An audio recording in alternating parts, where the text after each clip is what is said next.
नमस्कार विद्यार्थी मित्रांनो, नोट्स इन मराठी या आपल्या शैक्षणिक यूट्यूब चॅनलवर तुमचे मनापासून स्वागत आहे. आज आपण एका अशा व्यक्तिमत्वावर आणि त्यांच्या कार्यावर सखोल चर्चा करणार आहोत, ज्यांनी केवळ 30 वर्षात भारताच्या स्वातंत्र्य चळवळीचा संपूर्ण चेहरामोहरा बदलून टाकला. आपण बोलतोय महात्मा गांधींबद्दल. आपल्याकडे असलेल्या माहितीनुसार गांधीजी 1915 मध्ये भारतात परतले तेव्हा राष्ट्रीय चळवळ ही मुख्यत्वे वकील, डॉक्टर आणि जमीनदार म्हणजे अशा उच्चभ्रू लोकांपुरतीच मर्यादित होती. मग प्रश्न असा आहे की ह्या माणसाने या मर्यादित चळवळीला एका सर्वसामान्यांच्या, शेतकऱ्यांच्या आणि कामगारांच्या जनआंदोलनात रूपांतरित कसं केलं? हे नक्की घडलं कसं? चला या प्रवासाचा सखोल आढावा घेऊया. नक्कीच. आणि हा प्रवास समजून घेण्यासाठी आपल्याला त्यांच्या भारतात परत येण्यापासूनच सुरुवात करावी लागेल. कारण त्यांच्या भारतातील कार्याचा पाया तो दक्षिण आफ्रिकेतच घातला गेला होता. अच्छा. इतिहासकार चंद्रन देवनेसंधी यांचं एक प्रसिद्ध वाक्य आहे, दक्षिण आफ्रिकेनेच महात्मा घडवला. तिथेच त्यांनी सत्याग्रह नावाचं अहिंसक विरोधाचं तंत्र विकसित केलं होतं, जे पुढे भारतीय स्वातंत्र्य लढ्याचं मुख्य शस्त्र बनलं. अगदी.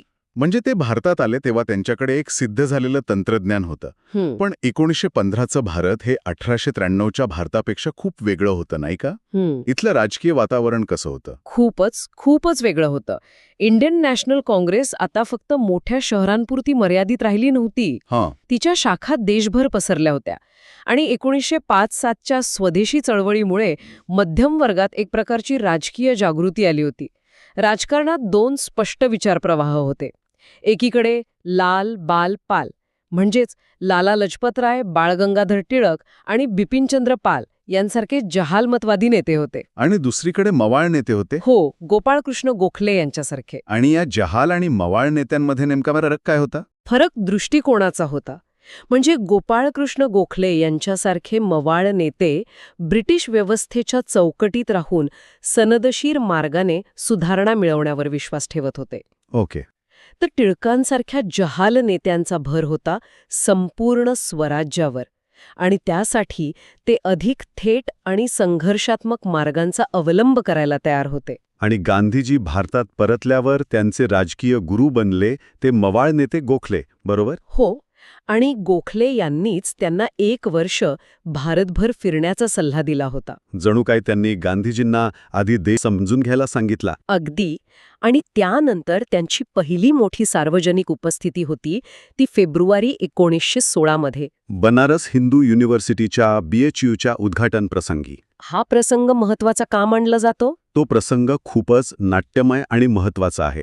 विचार करा, मंचावर कोण बसले? देशातील मोठमोठे राजे महाराजे, श्रीमंत जमीनदार, ॲनी बेझंट यांच्यासारखे प्रतिष्ठित नेते, सगळे उच्चभ्रू. आणि तिथे गांधीजी बोलायला उभे राहतात. पण ते या प्रतिष्ठित लोकांबद्दल बोलत नाहीत. ते कोणाबद्दल बोलतात? ते त्या लोकांबद्दल बोलतात जे तिथे उपस्थितच नाहीत. त्यांनी आपल्या भाषणात थेट त्या रत्नांनी जडलेल्या श्रीमंत सरदारांची तुलना देशातील कोट्यावधी गरीब जनतेशी केली. त्यांनी जे म्हटलं ते खूपच धाडसाचं होतं. काय म्हणाले होते ते? त्यांनी सरळ सांगितलं, जोपर्यंत तुम्ही हे दागिने उतरवून ते देशातील तुमच्या बांधवांसाठी विश्वासाने ठेवत नाही, तोपर्यंत भारताचे तारण होणार नाही. बापरे. पुढे ते म्हणाले, शेतकऱ्यांच्या श्रमाचे जवळजवळ सर्व फळ आपण काढून घेतल्यास आपल्यात स्वशासनाची भावना असू शकत नाही. आपले तारण फक्त शेतकऱ्यांमार्फतच होऊ शकेल. हे भाषण म्हणजे केवळ एक सत्यकथन नव्हतं, तर ती एका धेल्याची घोषणा होती. अगदी. भारतीय राष्ट्रवादाला उच्चभ्रूंच्या बैठकीतून बाहेर काढून खेड्यापाड्यातील लोकांपर्यंत पोहोचवण्याचा तो एक जाहीर संकल्प होता. म्हणजे त्यांनी पहिल्याच मोठ्या संधीत आपलं ध्येय स्पष्ट केलं. पण केवळ भाषण देऊन तर काही होणार नव्हतं. या घोषणेला कृतीत कसं आणलं त्यांनी? त्यांनी लगेचच कामाला सुरुवात केली. 1917 मध्ये बिहारच्या चंपारणमधील नीळ उत्पादक शेतकऱ्यांसाठी आणि 1918 मध्ये अहमदाबादमधील गिरणी कामगारांच्या हक्कांसाठी आणि खेडामधील शेतकऱ्यांच्या करमाफीसाठी त्यांनी आंदोलनं केली. म्हणजे स्थानिक पातळीवर सुरुवात केली. हो. या स्थानिक संघर्षांमधून त्यांनी 2 गोष्टी साध्य केल्या. एक, त्यांनी आपलं सत्याग्रह तंत्र भारतात यशस्वी करून दाखवलं. आणि दुसरं, त्यांनी हे सिद्ध केलं की ते फक्त बोलणारे नेते नाहीत, प्रॉपर गरिबांच्या हक्कांसाठी रस्त्यावर उतरणारे कार्यकर्ते आहेत. तर या छोट्या छोट्या यशांनी मोठ्या देशव्यापी आंदोलनाची पायाभरणी केली आणि मग 1919 मध्ये ब्रिटिश सरकारने रॉलेट कायदा आणला, जो या सगळ्यासाठी एक मोठी ठिणगी ठरला. या कायद्यात असं काय होतं ज्यामुळे गांधीजींना देशव्यापी चळवळ उभारण्याची संधी मिळाली? तो एक अत्यंत दडपशाहीचा कायदा होता. या कायद्याने सरकारला अमर्याद अधिकार दिले होते. ते वृत्तपत्रांवर सेन्सॉरशिप लावू शकत होते. आणि कोणालाही अटक करू शकत होते. हो, कोणत्याही भारतीय व्यक्तीला केवळ संशयावरून कोणत्याही चौकशीशिवाय तुरुंगात टाकू शकत होते. म्हणजे भारतीयांचे नागरी हक्कच काढून घेणारा हा कायदा होता. अच्छा. याविरोधात गांधीजींनी देशव्यापी सत्याग्रहाची हाक दिली. आणि त्याला प्रतिसाद कसा मिळाला? प्रचंड. विशेषतः उत्तर आणि पश्चिम भारतात शहरांमध्ये दुकाने आणि शाळा बंद ठेवण्यात आल्या. पंजाबमध्ये याला तीव्र प्रतिसाद मिळाला, पण तिथेच याची सर्वात दुःखद परिणती झाली. जालियनवाला बाग हत्याकांड. हो, एप्रिल 1919 मध्ये अमृतसरमध्ये जालियनवाला बाग हत्याकांड घडले, जिथे जनरल डायरने एका शांततापूर्ण सभेवर गोळीबार करण्याचे आदेश दिले आणि शेकडो निष्पाप लोक मारले गेले. या हत्याकांडाने संपूर्ण देशाला हादरून सोडले असेल. हो, पण याच रॉलेट सत्याग्रहाने गांधीजींना खऱ्या अर्थाने एक राष्ट्रीय नेता बनवले. आणि यानंतरचं त्यांनी एका मोठ्या आणि अधिक व्यापक आंदोलनाची घोषणा केली. असहकार आंदोलन. असहकार म्हणजे सहकार्य न करणे.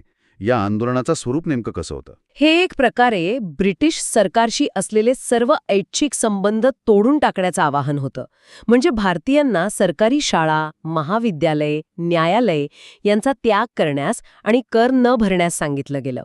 आणि एक महत्त्वाची गोष्ट म्हणजे गांधीजींनी या आंदोलनाला खिलाफत चळवळीशी जोडून हिंदू मुस्लिम ऐक्य साधण्याचा एक मोठा प्रयत्न केला, ज्यामुळे या आंदोलनाची ताकद अनेक पटींनी वाढली. आणि लोकांनी हे ऐकलं. विद्यार्थ्यांनी शाळा सोडल्या, वकिलांनी न्यायालयात जाणं बंद केलं. अगदी. प्रतिसाद अभूतपूर्व होता. हजारो विद्यार्थ्यांनी शाळा कॉलेज सोडले. अनेक मोठ्या वकिलांनी न्यायालयांवर बहिष्कार टाकला. खरंच? हो. 1921 या एका वर्षात 396 संप झाले, ज्यात 6 लाख कामगारांनी भाग घेतला. आंध्रच्या आदिवासींनी जंगल कायदे मोडले. अवधच्या शेतकऱ्यांनी कर भरणं थांबवलं. खऱ्या अर्थाने हे एक जनआंदोलन बनलं होतं. मग इतकं यशस्वी आंदोलन अचानक थांबलं कसं? फेब्रुवारी 1922 मध्ये असं काय घडलं? उत्तर प्रदेशातील चौरी चौरा नावाच्या एका लहान गावात एक हिंसक घटना घडली. आंदोलक शेतकऱ्यांच्या एका जमावाने पोलीस स्टेशनला आग लावली, ज्यात 22 पोलीस कर्मचारी मारले गेले. एका लहान गावात घडलेल्या हिंसक घटनेमुळे गांधीजींनी संपूर्ण देशाचं आंदोलन मागे घेतलं. हे जरा टोकाचं नाही वाटत? काँग्रेसमधील इतर नेत्यांना हे पटलं असेल का? अजिबात नाही. नेहरू, पटेल यांसारखे अनेक नेते या निर्णयावर नाराज होते. त्यांना वाटत होतं की आंदोलन ऐन भरात असताना ते मागे घेणं ही एक मोठी चूक आहे. पण गांधीजी ठाम राहिले. हो, त्यांचा अहिंसेचा आग्रह ठाम आणि तडजोड न करणारा होता. त्यांच्या मते जर चळवळीला हिंसक वळण लागलं तर ब्रिटिश सरकारला ते चिरडून टाकण्याचं कारण मिळेल आणि चळवळीचा नैतिक आधारच नाहीसा होईल. म्हणजे त्यांच्यासाठी साधन शुचिता ही ध्येया इतकीच महत्वाची होती. अगदी. आणि यानंतर लगेचच ब्रिटिश सरकारने त्यांना अटक केली. म्हणजे आंदोलनही गेलं आणि नेताही तुरुंगात गेला. हा तर चळवळीसाठी मोठा धक्का होता. पण त्यांच्या खटल्याच्या वेळी एक विलक्षण गोष्ट घडली होती, नाही का? हो. मार्च 1922 मध्ये गांधीजींवर देशद्रोहाचा खटला चालला. न्यायाधीश होते CN ब्रूमफिल्ड. त्यांनी गांधीजींना 6 वर्षांची शिक्षा सुनावली. पण शिक्षा सुनावताना त्यांनी जे भाषण केलं ते इतिहासात नोंदलं गेलंय. काय म्हणाले होते ते? त्यांनी गांधीजींना एक महान देशभक्त आणि नेता म्हटलं आणि पुढे म्हणाले, कायद्याच्या दृष्टीने मला तुम्हाला शिक्षा द्यावीच लागेल. पण जर सरकारने तुमची शिक्षा कमी करून तुम्हाला सोडले तर माझ्यापेक्षा जास्त आनंद कोणालाही होणार नाही. एका ब्रिटिश न्यायाधीशाने हे म्हटलं? हो. एका ब्रिटिश न्यायाधीशाने एका भारतीय नेत्याबद्दल असे उद्गार काढणं हे गांधीजींच्या नैतिक प्रभावाची साक्ष देतं. म्हणजे 1922 पर्यंत गांधीजींनी भारतीय राष्ट्रवादाचं स्वरूप पूर्णपणे बदलून टाकलं होतं. पण तुरुंगातून सुटल्यावर आणि असहकार आंदोलन संपल्यावर म्हणजे 1929 पर्यंतचा काळ तुलनेने शांत होता. या काळात गांधीजी काय करत होते? चळवळ थंड पडली होती का? वरवर पाहता तसं वाटू शकतं, पण तसं नव्हतं. या काळात गांधीजींनी रचनात्मक कार्यावर लक्ष केंद्रित केलं. त्यांच्या मते राजकीय स्वातंत्र्यासाठी आधी सामाजिक आणि आर्थिक पाया मजबूत करणं गरजेचं होतं. हे रचनात्मक कार्य म्हणजे नेमकं काय? या 3 मुख्य गोष्टी होत्या. एक, चरखा आणि खादीचा प्रसार. गांधीजींनी चरखा हे एक महत्वाचं प्रतीक बनवलं. अच्छा. चरखा चालवण्याच्या कृतीतून त्यांनी शारीरिक श्रम आणि बौद्धिक श्रम यांच्यातील दरी कमी करण्याचा प्रयत्न केला. चरखा हे स्वावलंबनाचं प्रतीक होतं. आणि दुसरी गोष्ट म्हणजे अस्पृश्यता निवारण. आणि तिसरी गोष्ट म्हणजे हिंदू मुस्लिम ऐक्य. थोडक्यात सांगायचं तर ते पुढच्या मोठ्या लढाईसाठी समाजाला आतून तयार करत होते. आणि याच काळात ते लोकांचे महात्मा बनले हो ना? ही प्रतिमा कशी तयार झाली? याला अनेक पदर आहेत. एकतर त्यांची राहणीमान. इतर नेते पाश्चात्य सूट किंवा भारतीय बंदगळा घालत असताना गांधीजी फक्त एका साध्या धोत्रात लोकांमध्ये मिसळत. ते लोकांसारखे दिसत होते. हो, त्यांची भाषा बोलत होते. आणि याच काळात त्यांच्याबद्दल अनेक चमत्कारिक कथा आणि अफवा पसरू लागल्या. जसं की उत्तर प्रदेशातील शेतकऱ्यांमध्ये अशा कथा होत्या की जो गांधीजींवर टीका करेल त्याची घरं आपोआप कोसळतात. बापरे. किंवा एका शेतकऱ्याने गांधीजींच्या शक्तीवर शंका घेतली तर त्याच्या उसाच्या रसाने भरलेली कढई 2 तुकड्यांमध्ये विभागली गेली. या कथांवरून लोकांची त्यांच्यावरील श्रद्धा दिसून येते. म्हणजे ते त्यांना एक तारणहार मानत होते.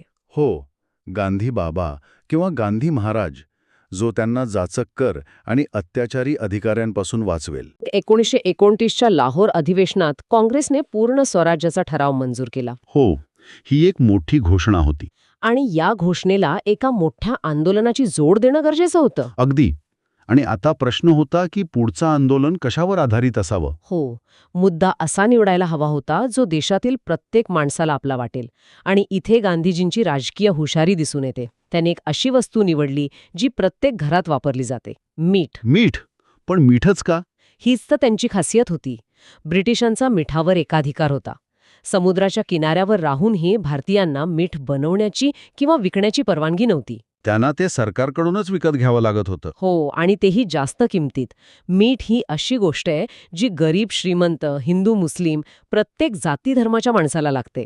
म्हणजे मिठावरील कराच्या माध्यमातून गांधीजींनी ब्रिटिश सत्तेची दडपशाही प्रत्येक भारतीयाच्या घरात त्यांच्या ताटात आणून दाखवली. अगदी बरोबर. ही खरोखरच एक हुशारीची निवड होती. आणि मग सुरू झाली ती प्रसिद्ध दांडी यात्रा. हो, 12 मार्च 1930 रोजी गांधीजींनी आपल्या 78 सहकाऱ्यांसह साबरमती आश्रमातून समुद्राच्या दिशेने यात्रा सुरू केली. जवळजवळ 3 आठवडे चालत ते दांडीच्या किनाऱ्यावर पोहोचले. आणि तिथे त्यांनी मुठभर मीठ उचलून कायदा मोडला. हो, आणि ती एक मुठभर माती नव्हती, तर ब्रिटिश साम्राज्याच्या पायाला दिलेला तो एक धक्का होता. या घटनेचे परिणाम काय झाले? देशभर उत्साहाची लाट पसरली. लोकांनी ठिकाठिकाणी मिठाचे कायदे मोडले. पण याचे 3 परिणाम खूप दुर्गामी होते. कोणते? 1. या यात्रेला आंतरराष्ट्रीय प्रसिद्धी मिळाली.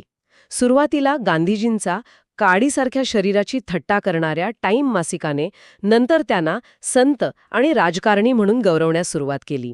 गांधीजी एक जागतिक व्यक्तिमत्व बनले. आणि दुसरे 2 परिणाम? चट्टोपाध्याय यांच्यासारख्या नेत्यांनी आग्रह धरला की स्त्रियांना फक्त घरामागे राहून नव्हे तर पुरुषांच्या बरोबरीने आंदोलनात भाग घेऊ दिला पाहिजे. आणि तिसरा आणि सर्वात महत्त्वाचा परिणाम म्हणजे ब्रिटिशांना याची स्पष्ट जाणीव झाली की त्यांचे राज्य भारतात कायम टिकणार नाही. एका मुठभर मिठाने साम्राज्याला हदरून टाकलं होतं. मिठाच्या सत्याग्रहानंतर ब्रिटिश सरकार वाटाघाटी करायला तयार झालं.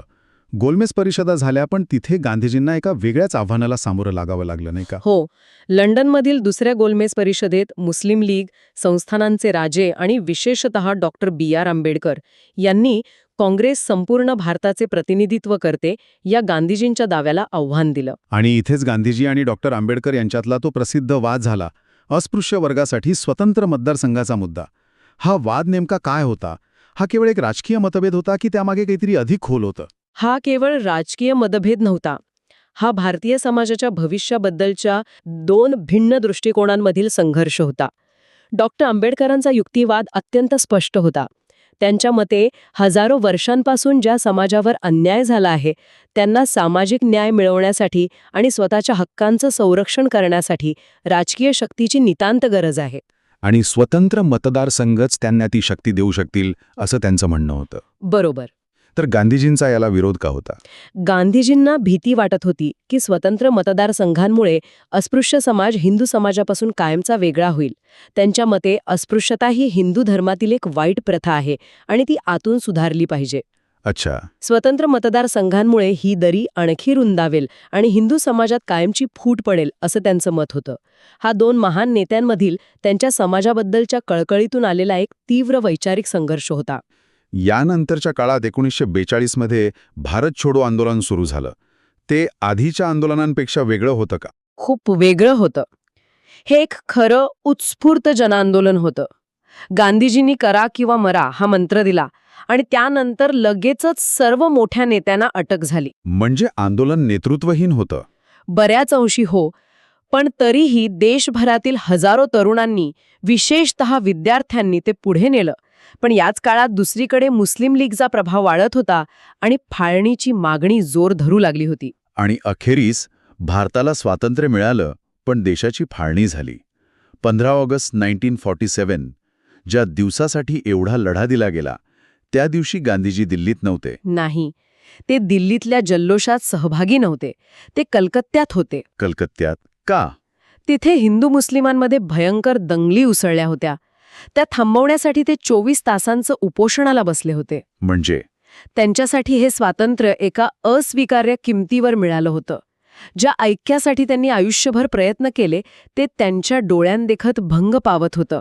आणि याच मनस्थितीत त्यांच्या आयुष्याचा शेवट झाला. हो, शेवटच्या दिवसांत त्यांनी दिल्लीत निर्वासितांच्या छावण्यांना भेटी दिल्या, लोकांची दुःख वाटून घेतली आणि ऐक्यासाठी अथक प्रयत्न केले. आणि 30 जानेवारी 1948 रोजी प्रार्थनेला जात असताना नथुराम गोडसे नावाच्या व्यक्तीने त्यांची हत्या केली. तर आज आपण पाहिलं की महात्मा गांधींनी कशाप्रकारे भारतीय स्वातंत्र्य चळवळीला एका उच्चभ्रू वर्तुळातून बाहेर काढून खेड्यापाड्यातील सामान्य माणसापर्यंत पोचवलं. त्यांनी सत्याग्रह, असहकार आणि चरख्यासारख्या प्रतीकांचा वापर करून लोकांना एकत्र आणलं आणि ब्रिटिश सत्तेला नैतिक पातळीवर आव्हान दिलं. हे अगदी खरं आहे. त्यांची कार्यपद्धती, त्यांचे विचार आणि सामान्य जनतेशी जोडले जाण्याची त्यांची विलक्षण कला यामुळेच ते राष्ट्रपिता बनले. आपल्याकडील स्रोत, मग ती त्यांची भाषणं असोत, त्यांची खाजगी पत्र असोत किंवा सरकारी पोलीस अहवाल असोत, यातून त्यांची वेगवेगळी रूपं समोर येतात. आणि इथेच एक विचार करण्यासारखा प्रश्न मनात येतो. सार्वजनिक जीवनात महात्मा म्हणून ओळखल्या जाणाऱ्या गांधीजींना त्यांच्या चळवळीतील सहकाऱ्यांसोबत, जसे की नेहरू आणि पटेल यांच्यासोबत, अनेकदा तीव्र वैचारिक मतभेद आणि मानवी संघर्षांचं व्यवस्थापन करावं लागत होतं. हो, हे आपल्याला त्यांच्या पत्रांमधून दिसतं. तरी यावरून एक विचार मनात येतो की एखाद्या महान नेत्याचं यश केवळ त्याच्या भव्य सार्वजनिक कृतींवर आणि प्रतिमेवर अवलंबून असतं, की स्वतःच्याच चळवळीतील अंतर्गत मानवी संघर्ष हाताळण्याच्या त्याच्या खाजगी क्षमतेवरही ते तितकंच अवलंबून असतं. ही एक विचार करण्यासारखी गोष्ट आहे.